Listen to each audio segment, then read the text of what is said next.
Hello world, welcome back to Accelerate and welcome to the FK8 Honda Civic Type R. Yeah, now we are massive Honda fans, as everyone should know by now, but we want to see if the turbo's taken away the Type R-ness. Civic Type Rs were known for their high revving, non-turbo engines, despite most of the Type R's rivals reveling in the benefits that turbos offer. Type Rs always boasted impressive horsepower numbers from their naturally aspirated engines, and the high revving nature became a statement of any Type R. So you can imagine the conversations when Honda announced that the FK2 Type R would have a turbo strapped to it. The FK8 is the next generation inline from the FK2, and we've managed to get our hands on one. So a massive thanks to Richard, the owner, for trusting us once again and telling us to go and have some fun. This will be our first experience with the turbo Type R. This is a performance hot hatch, so we are going to start at the business end, if I can find the bonnet catch. This FK8 Type R is powered by a 2-litre 4-cylinder turbo engine that does have VTEC. The engine produces 320 brake horsepower and 400 Newton meters of torque. With a curb rate of around 1400 kilograms, this propels the Type R to 60 miles an hour in just 5.7 seconds, with a top speed hitting 169 miles an hour. I'm going to get a bit nerdy now, purely because I want to. It does have VTEC, but only on the exhaust cam to aid turbo spool, make a spool a bit quicker. Not on the inlet cam, so you don't get that VTEC bop that we're all used to. But believe me, the turbo certainly does make up for that. There's not much of an engine here, mind. It looks, I know it's a 2-litre, but it looks quite lost in there, doesn't it? Yeah, so we had the conversation of, my theory is, I mean, you don't need it's a 2-litre 4-cylinder. As opposed to the German rivals, you don't get your paneling, and basically they try to cover up anything that doesn't look too nice. But they have thought about that and made up because we've got Earth Dreams technology. What in the Disney is that? I was just about to say, do not ask me what that is, but that's... Dreams technology. It reminds me of that powered by fairy dust sticker you got on them girls' cars. Oh dear Lord, yeah, why have they... Come on, Honda. I know, think of something a little bit more original and less girly. The original Civic Type R, the EK9, was relatively subtle in its styling. Now bearing in mind this, we're talking 20 odd years later now, subtlety is definitely not the topic today. So we're going to start off with the styling, the exterior styling.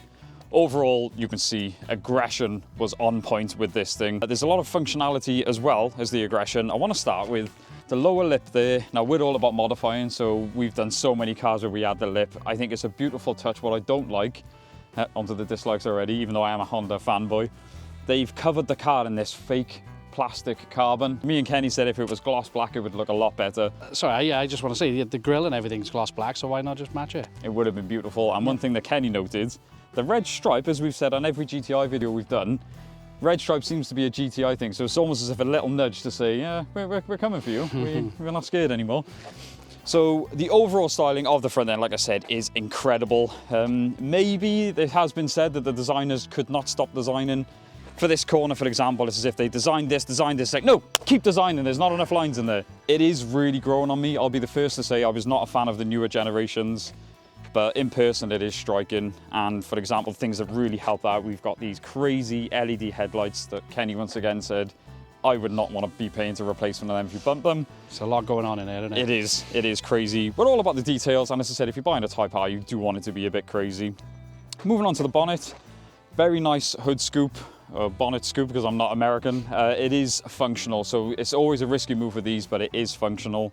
Speaking of functional aero, coming around to the side, front bumper there, you've got a vent, functional vent coming through there, designed to pass through the wheel, basically like the old touring cars and stuff like that, to get the air pressure out of the wheel and feed around to the side. Speaking of the side of this car, I'm still not completely sold on the whole shape of the Civic. Again, that's because I'm used to the older ones and I'm trying to drag myself into the 21st century. But styling in mind, Kenny and I were literally just saying the side skirts. I mean, this is I hate the term, but it is a boy racer's dream and I really like it. The side skirts there not only fit very nicely, but we've even got a little fin type style thing here. We would say, I don't know if it's functional, I don't really care because it looks amazing and it's actually followed on from the front lip as well. Crazy, crazy things on modern cars. We always say about the size of the wheels. Now, my Civics run 15-inch wheels, which is actually a decent size for that generation. These are 20-inch wheels on a Honda Civic, which does give you a bit of road noise because we have got 30 profile tyres. As well as being 20-inch in diameter, which is crazy, the width of the tyres that these things run are 245 30s, which is incredible for a front-wheel drive car. And factory, they do come with Continentals, which were different to the previous generation, which I believe came with Michelins. With 320 brake going to the front wheels, you do want to be able to stop. So we've got Brembo 350mm discs up front and the Brembo calipers as well, which is always a winning combo. On to the controversial part of the FK8. This massive wing. Now this caused so much controversy that they actually offered it without the wing. Ew.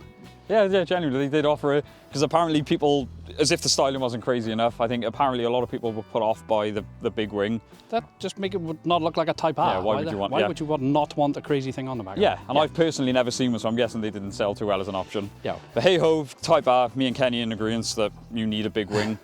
Back onto the functional aero, I said Honda went crazy with this thing. Aero was a big topic, and the vortex generators you see here are designed to channel air through to the spoiler.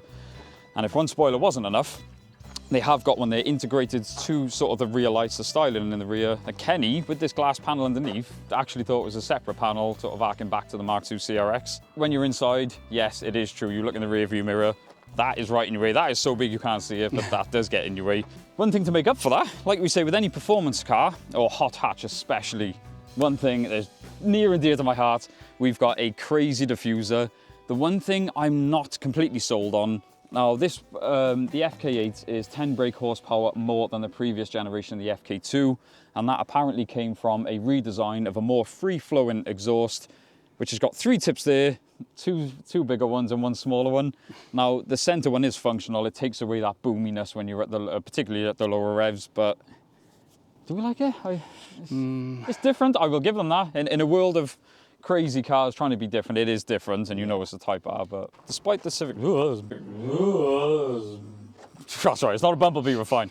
Despite the Civic's almost coupe-like design on the rear, it has got a decent-sized boot, boasting 420 litres, and with what we can only describe as something that wants to be a parcel shelf when it grows up. But hey, that's better than no parcel shelf at all. True. As you step into the interior of the FK8, you are greeted with these absolutely stunning Type R seats in red and black suede. I absolutely love those. And initially, the comfort and but they're stunning, aren't they? They're one of the best factory seats I think I've ever sat in. I was going to say that I would go out there and say, of all the cars we've done, these are probably my favourite seats. Yeah. And Richard, the owner, he drives this car a lot, and he's got a lot of other cars. He recently drove to Scotland, didn't he? And he said of all of his cars, this is the one car he can drive for hours and hours and not ache. Which, I can believe that, because the support, even at the lumbar, the back, I haven't adjusted anything. Yeah. And it's just, it actually grips you, and it's But it's not what you expect when you see that badge on a car. No, you think they're really hard, but they're not. They're really, really soft. Even the touch points, all this, the Alcantara and everything. As you know, we love the Alcantara. Through the door and everything. All right, this fake carbony stuff. Ugh. Yes. We're not a fan of it, but even the little red accents and stuff, they are really, really nice. I said, styling-wise, you look at the exterior and think, oh, it's going to be crazy inside. I like that they've gone subtle, dare I say, but I love it. It's a bit loud, with this, but it is also subtle, if that makes any sort of sense. Yeah, the black plastic scratchy stuff, Japanese, as to be expected. So obviously it is keyless start, go, all that fancy tech that I'm not used to. Nice, I was going to say, you've never seen that in your life. No. No, the dashboard. As soon as you hit that, obviously it's a digital dash, it comes up with a nice little start sequence, and it's in sport mode at the moment, so you've got all the red accents to say you're in, I'm going to go racing mode. It always starts in sport Does mode. Does it? It wants you to do exactly. Exactly, that's what a Type R should be. Yeah, I absolutely love that. So yeah, you have got comfort and sport. Comfort goes back into white mode, sport obviously red for... the rest of it, it's once again, it's got all what you'd expect, but it also does have like the wireless phone charger. I absolutely love that. That's great. You said it has got USB ports everywhere. Yep, it's got some behind there, and it's even got a power outlet and a HDMI socket. HDMI? I know we're getting old, but what the hell would you use an HDMI for? We are getting old. The only thing I can think of is data login, and if that is right, that's cool. Yeah, that is cool. Fair play. Yeah. But I just used to an OBD port because we're that old. Yeah. Moving on to like the infotainment system for a 4-year-old car, it does seem a little bit dated and a little bit laggy, to be honest. I've bought a stereo for a tenner for my car, and it does feel a lot better, and it does respond a lot better. What the hell is Paul Walker's Skyline doing on it? So that's got to be a positive. Yeah, that's good. That makes up for it. But yeah, it does feel a little bit laggy. There's not much going on really, is there? I know you've got all your basics which you're going to use. Aha. Sorry, but I know you can download apps and everything, but there's just a lot of nothing on here. Like, I don't know. It seems quite intuitive, but not, I don't know, it just seems a bit dated. The interior does have what you'd expect. It has your auto dimming rear view mirror, auto lights, auto wipers. One thing I don't really like is the electric handbrake. No, me and Richard, the owner, said in a performance hot hatch, you want a physical handbrake. Do, the handbrake turns. Yeah, I agree. Yeah, it's got a brake hold for obviously hill assist and stuff, but it's just not the same as it, let's be honest. So coming into the rear of the car, it's actually a very nice place to be. It's very comfortable. It's quite spacious as well, even headroom, everything. Like you just pointed out, the red stitching just follows through, even onto the seats. The red seat belts are race car. That's my favourite thing. Yeah, I absolutely love that. It has got this crap carbon fibre fake stuff on the back of the seats. I know, I don't know what the hell they were thinking about that, but you have got cup holders in each door pocket. And one thing I did just notice, there's speakers and tweeters everywhere, so we're going to have to check out the sound system.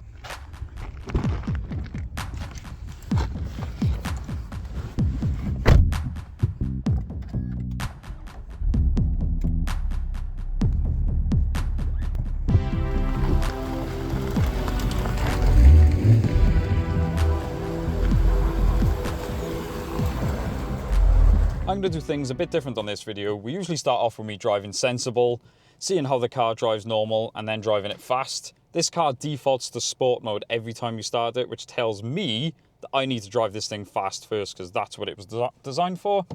And what I'm going to do is be a bit brutal. I've been fanboying over this car the whole time. What I've done is turn the traction control off, because I want to see how much mechanical grip this thing actually has.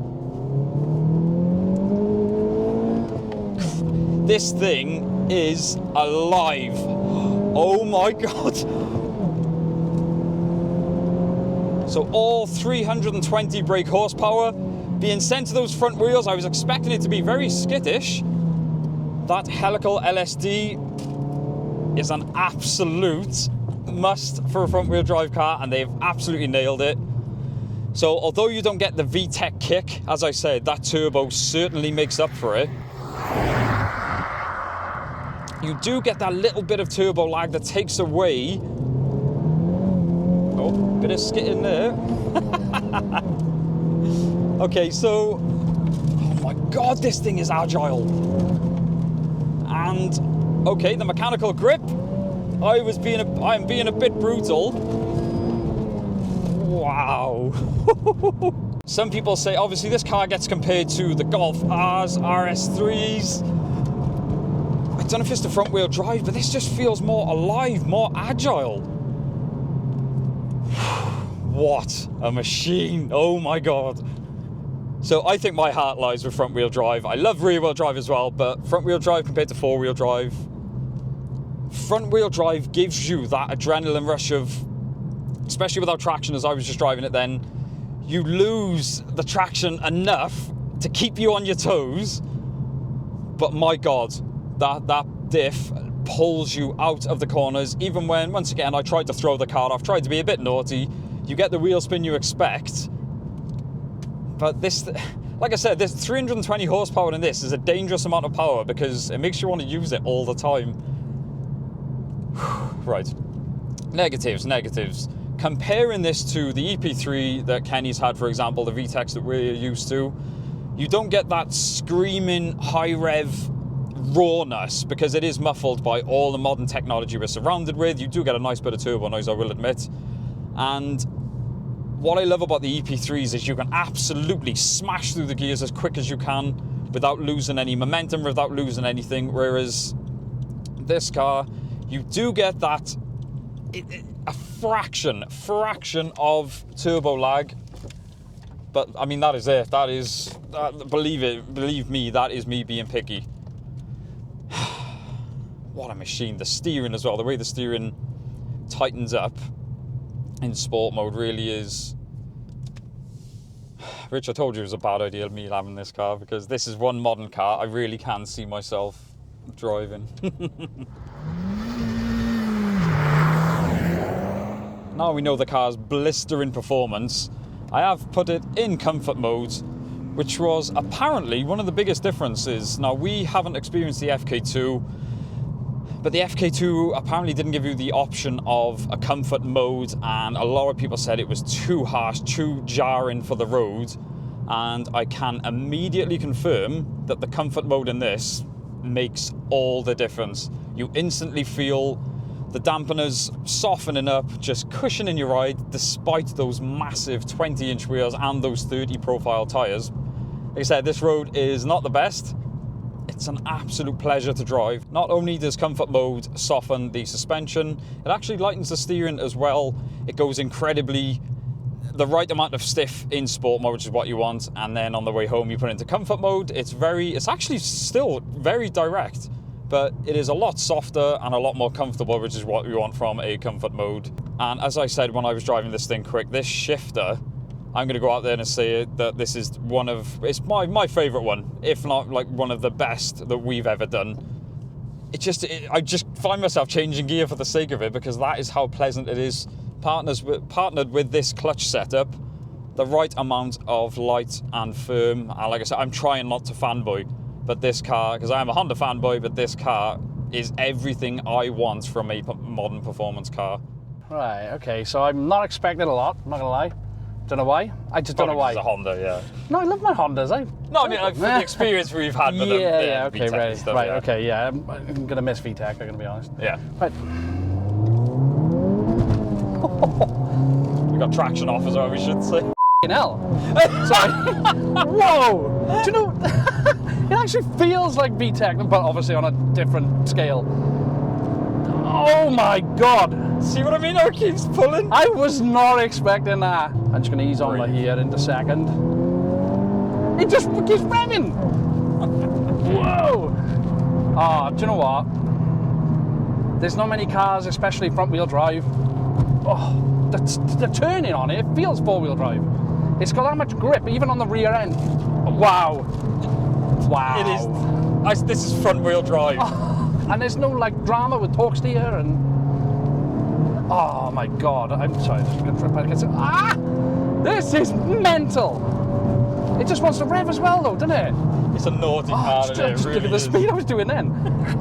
Oh, do you know what? There's not many cars that really impressed me like that. Considering it's only 320 horsepower. And we say only, I will agree, but in a world full of 1,000 horsepower, this 1,000 horsepower. Well, everything's over 400 brake these days, isn't it? Yeah. It just feels. Do you remember we done the Seat Leon FR, the estate? Four-wheel drive in the wet. Yeah. This pull, if I might not, but it feels like it pulls harder up there than that.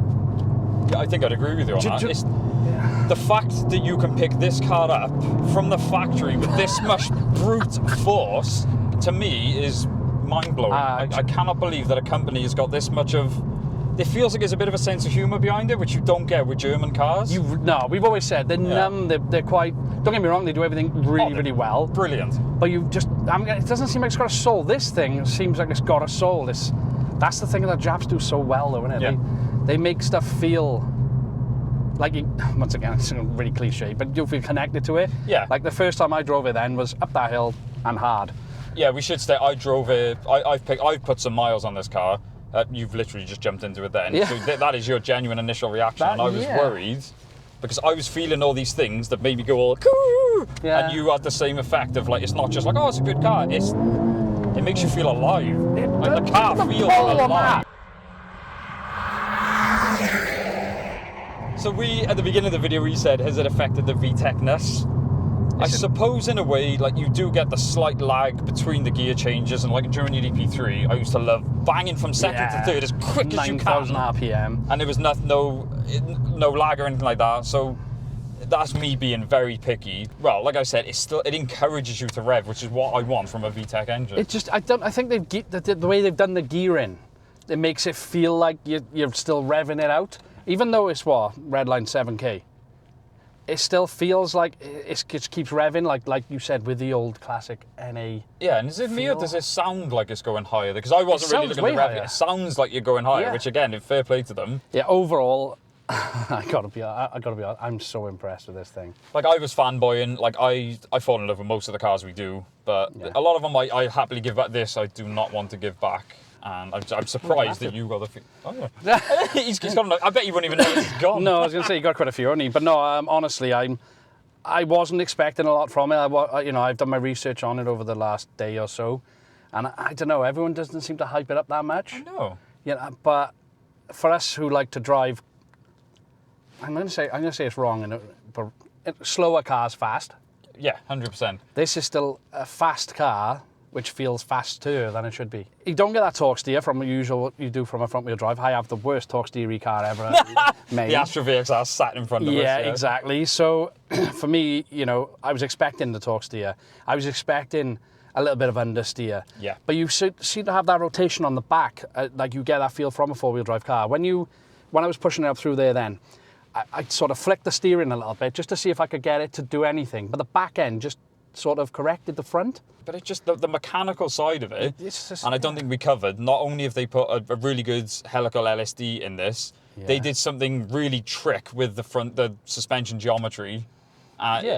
Crikey, does it work. Yeah, I guess I wasn't going to fanboy over it, but I'm sorry, I'm a fan. I'm glad, but I'm glad you did, because... I come into it obviously thinking I'm going to be negative, because I'm not expecting a lot from it. It's just a newer one, because obviously the FN2 wasn't a very good upgrade from the EP3. Yeah.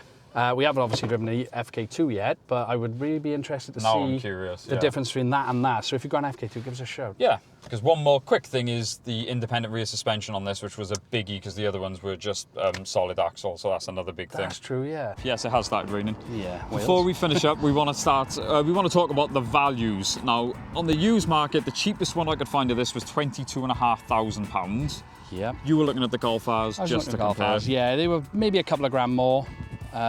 Just 2,000 more. I think the cheapest one I found of this generation. Yeah, so relatively similar money. Very similar. You park the two cars together. The Golf R is slick. It's very subtle. So if you want a subtle car with performance, I think you go for the Golf R. But if you want to be a bit crazy and have a bit more adrenaline pumping through, you'd go for the Type R. Yeah, well, I would say, if you had 24 grand and I had 24 grand, what would you buy?